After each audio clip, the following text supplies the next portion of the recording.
जिंदगी बड़ी अजीब होती है, कभी हार तो कभी जीत होती है।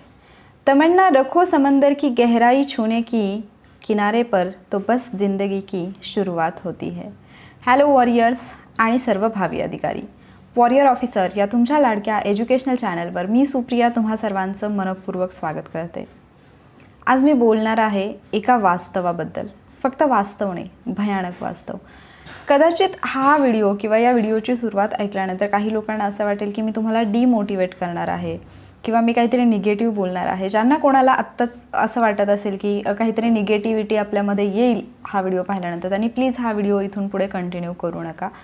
पण ज्यांना म्हणजे एखाद्या रस्त्याने जाताना त्या रस्त्यावरती किती अडचणी येऊ शकतात, कुठे खड्डा आहे, कुठे कसं वळण आहे, कुठे धोकादायक वळणं आहेत आणि त्या रस्त्यावरून जाताना आपण कोणती काळजी घेतली पाहिजे, या गोष्टी ज्यांना जाणून घ्यायच्या आहेत किंवा या रस्त्यावरती आलीच कुठे अडचण तर मग तिथे त्या अडचणीचा सामना आपण कशा पद्धतीने करू शकतो, हे ज्यांना जाणून घ्यायचं आहे त्यांनी मात्र हा व्हिडिओ नक्की पहा।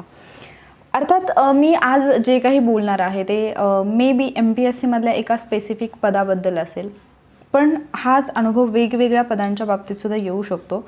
आजचा हा व्हिडिओ जो आहे तो खास PSI बनू पाहणाऱ्या, म्हणजे ज्यांना PSI बनायचं आहे, ज्यांचं स्वप्न आहे PSI होणं, किंवा जे या प्रोसिजरमध्ये आहेत किंवा आपण असं म्हणूया जे या प्रोसिजरमधून गेलेले आहेत, या सर्वांसाठी हा व्हिडिओ आहे। आणि डेफिनेटली याच्यातून तुम्ही काहीतरी शिकाल आणि जे काही तुमचे प्रॉब्लेम्स आहेत, फार मोठं नाही पण त्या प्रॉब्लेमचे छोटे छोटे सोल्युशन्स तुम्हाला नक्की इथे मिळतील। ज्यावेळेला मी भयानक वास्तव हा शब्द वापरला त्यावेळेला बऱ्याच जणांना वाटलं असेल की काहीतरी वेगळं मी बोलणार आहे, काहीतरी निगेटिव्ह बोलणार आहे। पण निगेटिव्ह बोलण्यापेक्षा मी असं म्हणेन की एक जाणीव करून तुम्हाला द्यायची आहे किंवा ज्या गोष्टींना फेस करावं लागणार आहे तुम्हाला, किंवा काही लोक ज्या गोष्टी आत्ता फेस करत आहेत आणि ज्याच्याबद्दल जनरली बोलणं टाळलं जातं। खरं तर म्हणजे जर कोणाला काही शिकवायचं असेल, आपल्याला आपले क्लासेस चालवायचे असतील, लेक्चर्स आपले पाहावेत लोकांनी वाटत असेल, तर अर्थात काहीतरी पॉझिटिव्ह बोललं पाहिजे। किंवा जसं इंग्रजांनी इतकी वर्ष भारतीयांना गाजर दाखवलं तसं आपण काहीतरी गाजर दाखवलं पाहिजे। म्हणजे मी जर तुम्हाला काहीतरी चांगलं चांगलं बोलत बसले तर तुम्ही माझे व्हिडिओ जास्त पाहाल अर्थात, पण इथे माझा तो अजिबात हेतू नाही आहे किंवा पहिल्यापासूनच अगदी सुरुवातीपासून आत्तापर्यंत मी कधीच हा हेतू ठेवून कुठलीही गोष्ट केलेली नाही आहे। त्यामुळे ज्या वेळेला तुम्हाला एखाद्या स्वप्नाच्या दिशेने चालायला कोणीतरी सांगतं, मार्गदर्शन करतं, त्याच वेळेला त्या रस्त्यावरून जाताना किती अडचणी येणार आहेत, तिथे आपण कुठे ठेचकळू शकतो, कुठे आपल्याला दुखापत होऊ शकते, त्या दुखापतीतून बाहेर कसं यायचं आहे, किंवा आपल्याला ठेच लागू नये, आपण पडू नये म्हणून आपण काय केलं पाहिजे, या सगळ्या गोष्टींबद्दल बोलण्याचं कुठेतरी टाळलं जातं।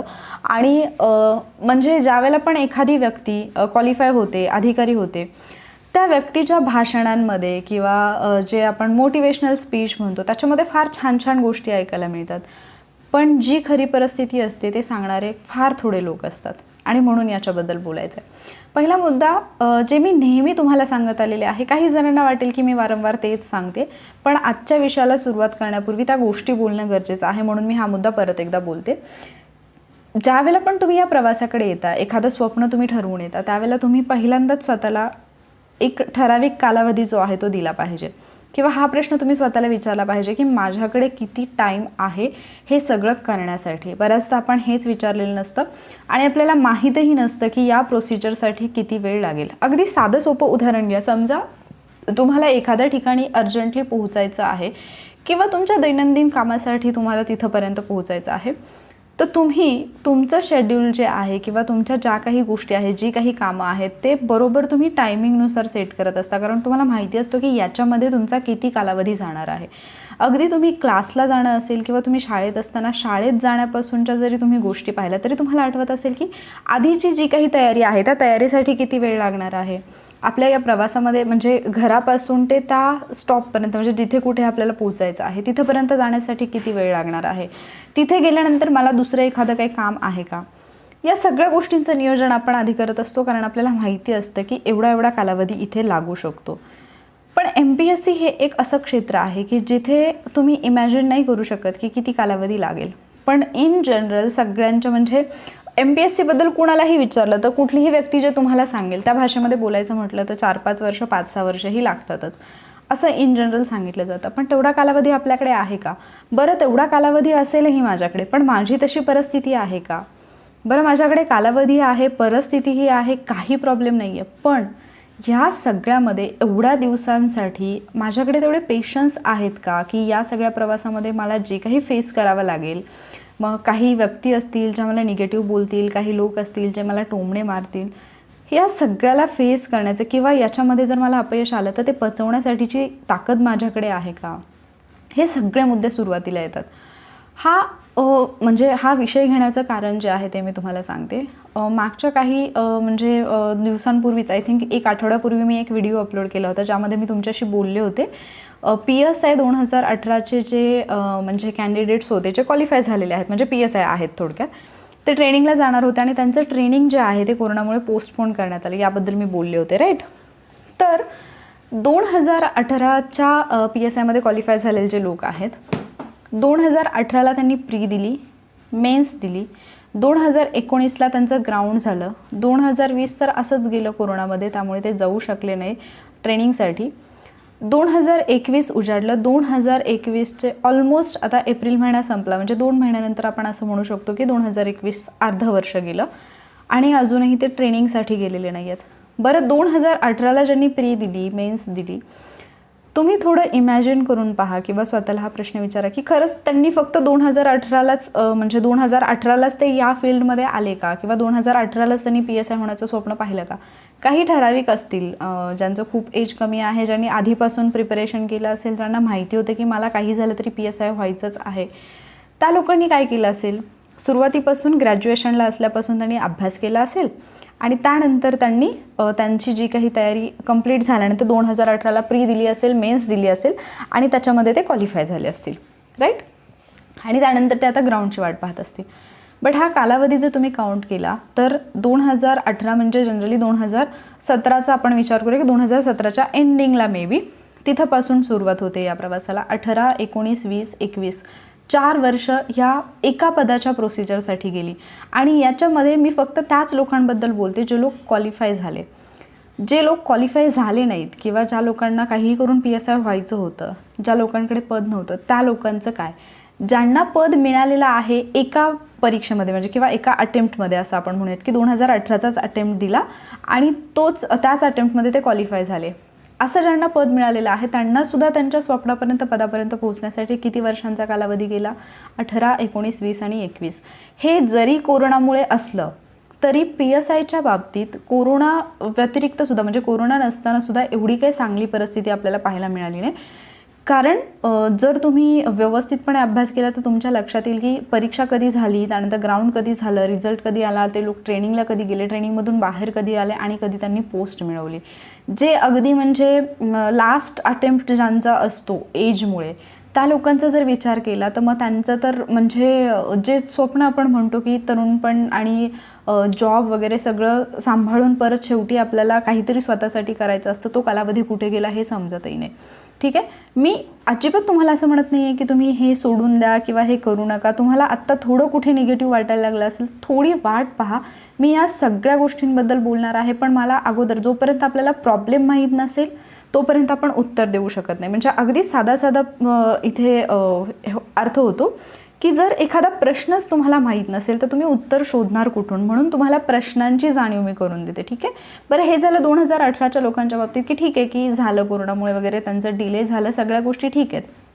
आता त्या लोकांचं ते ट्रेनिंगला जाणार आहेत, ॲटलिस्ट ते आत्ता PSI म्हणून मिरवत तरी आहेत असं आपण म्हणू. त्यांच्यानंतर आली 2019ची बॅच, प्री दिलेली आहे, मेन्स दिलेली आहे, ग्राउंडचा अजूनही पत्ताच नाही.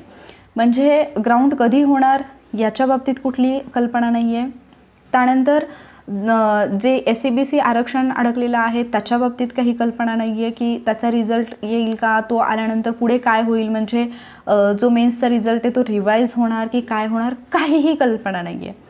आणि याबाबत कोणाकडेही विचार न केली तरी कुणाकडूनही याच्या बाबतीत समाधानकारक उत्तर मिळत नाही आहे. बरं, हे सगळं मी का सांगते तुम्हाला, ठीक आहे की आम्ही पास तर झालो आहे, आम्ही पुढे ग्राउंड करू, हे करू, ते करू, हे जेवढं बोलणं सोपं आहे ना त्याच्या कितीतरी पट हे करणं अवघड आहे. कारण अभ्यासामध्ये तुम्हाला कन्सिस्टन्सी ठेवताना एवढ्या अडचणी येतात, ग्राउंडमध्ये कन्सिस्टन्सी ठेवणं हे त्याच्यापेक्षाही भयानक आहे.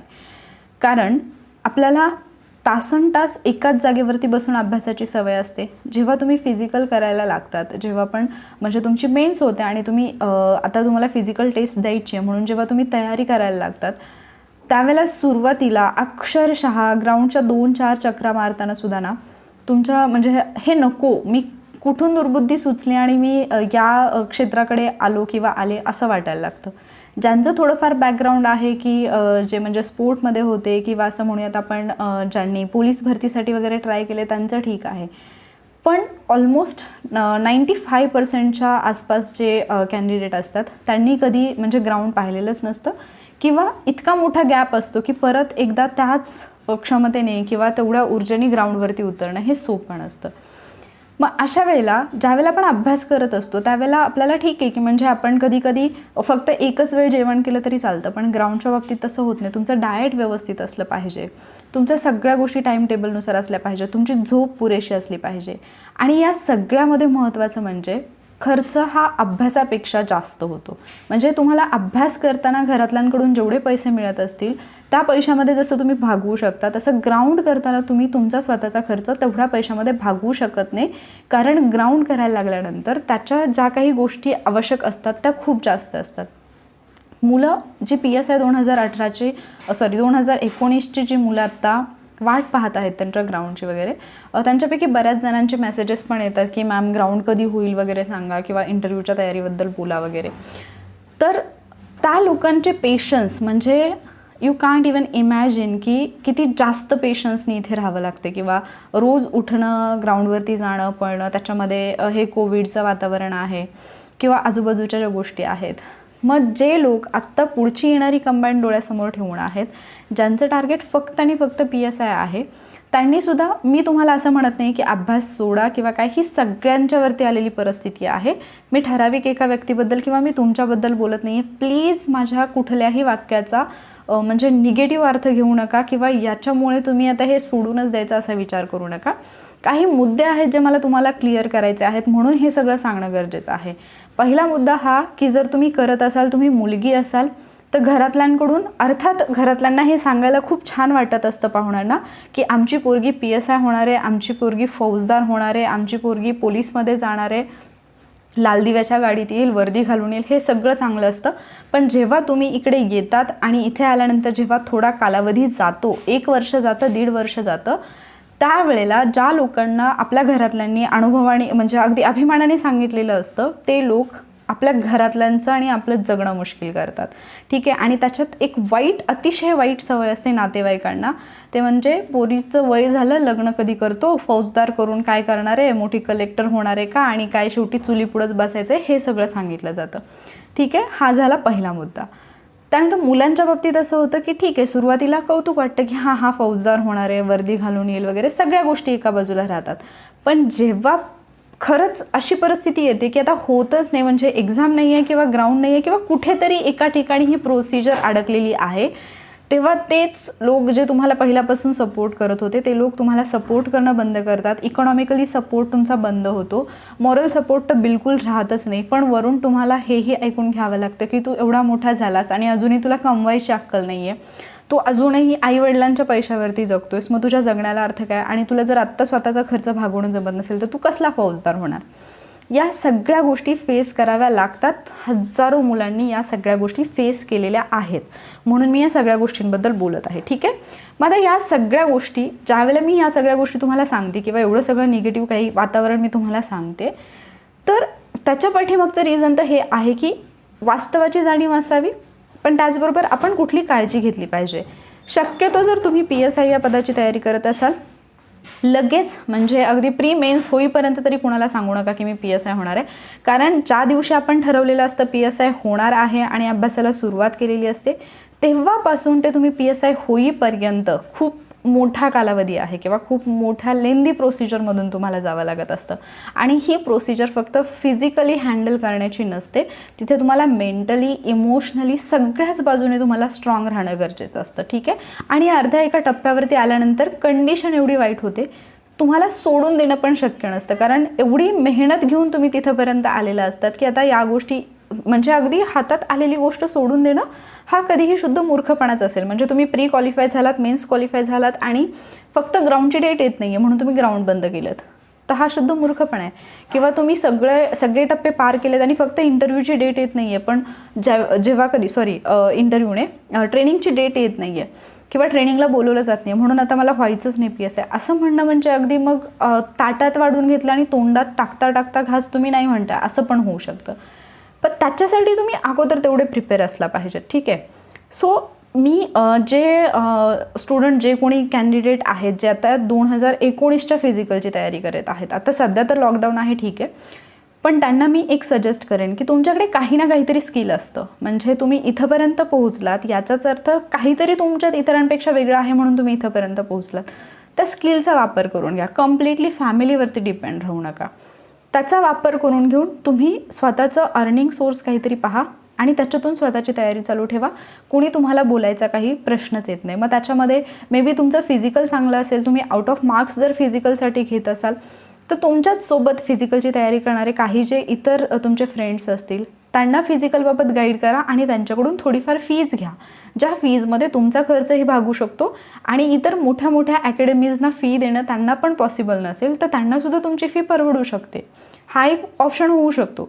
किंवा तुमच्या ओळखीचे इतर कोण असतील स्टुडंट जे की आत्ता तयारी करत आहेत, ज्यांनी जस्ट सुरुवात केलेली आहे, तर त्यांना तुम्ही प्रीसाठी गाईड करू शकता कारण तुम्ही ऑलरेडी त्या टप्प्यातून गेलेले आहात, म्हणजे तुम्हाला तेवढा एक्सपिरियन्स आहे.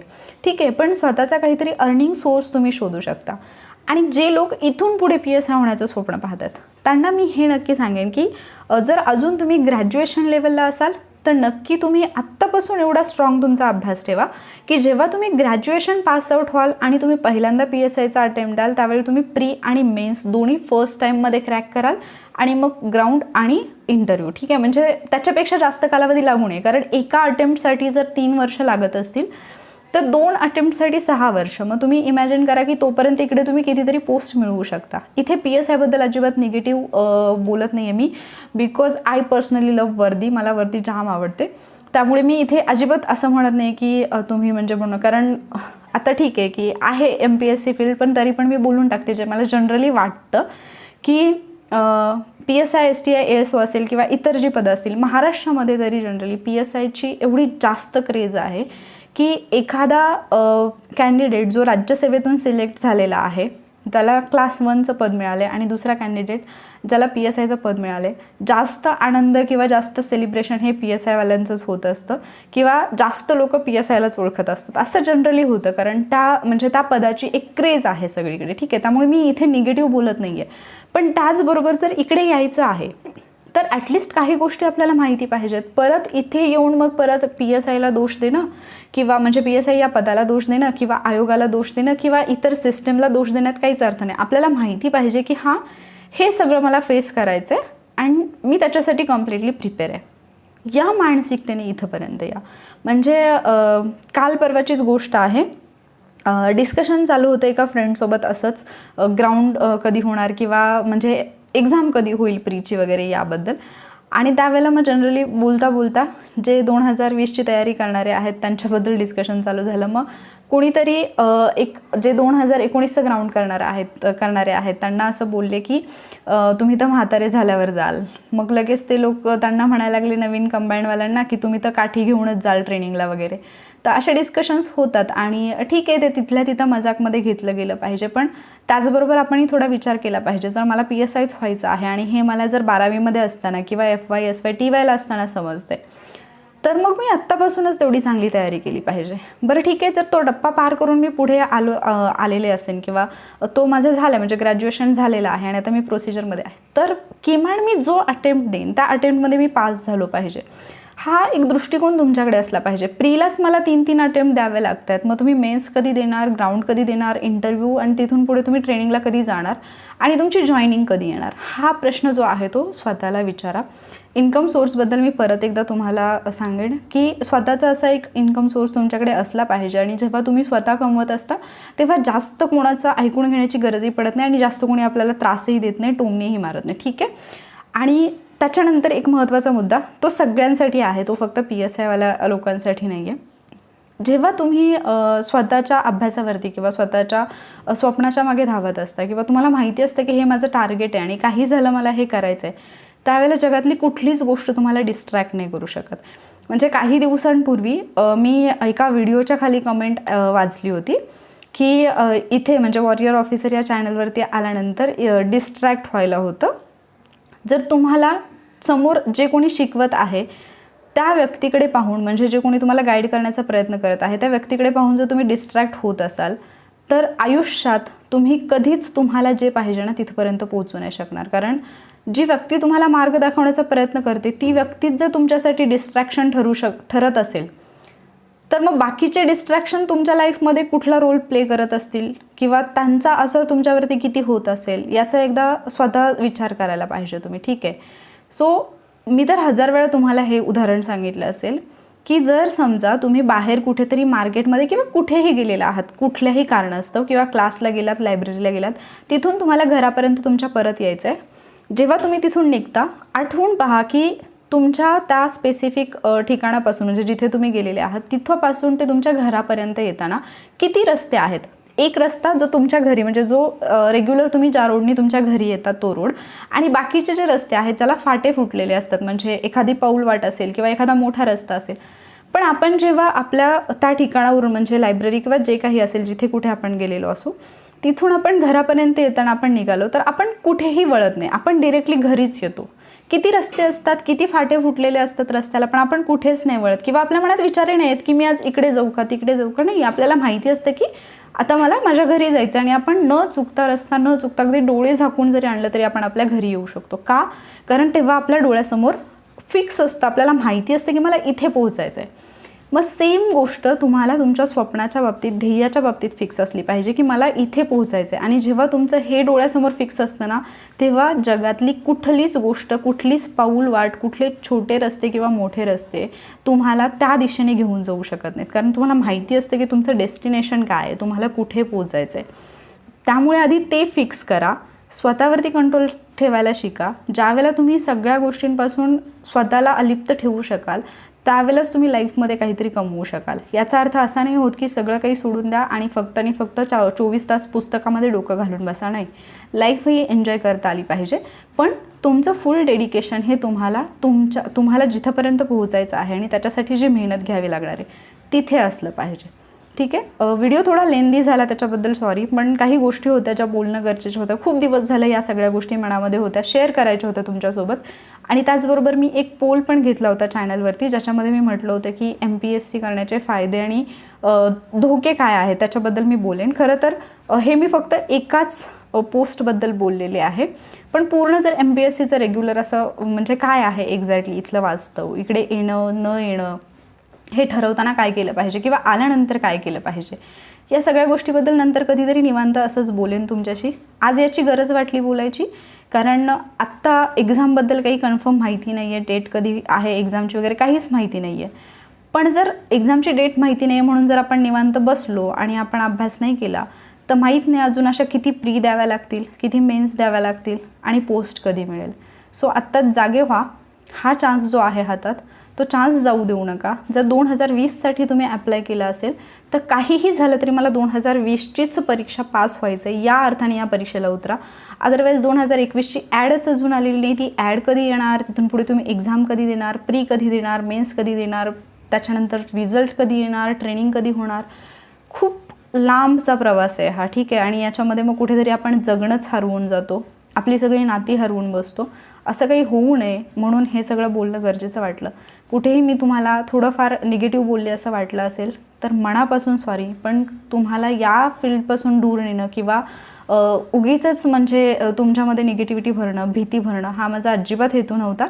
पण उगीचच मोटिवेशनच्या नावाखाली सगळं खोटं खोटं तुमच्यासमोर मांडण्यातही काही अर्थ नाही आहे. जी सत्य परिस्थिती आहे ती तुमच्यापर्यंत कोणीतरी पोहोचवलीच पाहिजे, ती पोहोचवण्याची गरज आहे म्हणून मी हा व्हिडिओ घेऊन आले. जर तुम्हाला याच्यातला एखादा जरी मुद्दा पटला असेल तर व्हिडिओला लाईक नक्की करा. आणि तुमचं स्वप्न काय आहे आणि तुम्ही ते कधीपर्यंत मिळवणार याच्याबद्दल तुम्ही काय प्लॅन केला आहे, जर तुम्हाला आवडलं, तुमची इच्छा असेल तर कमेंट बॉक्समध्ये नक्की कळवा. थँक्यू.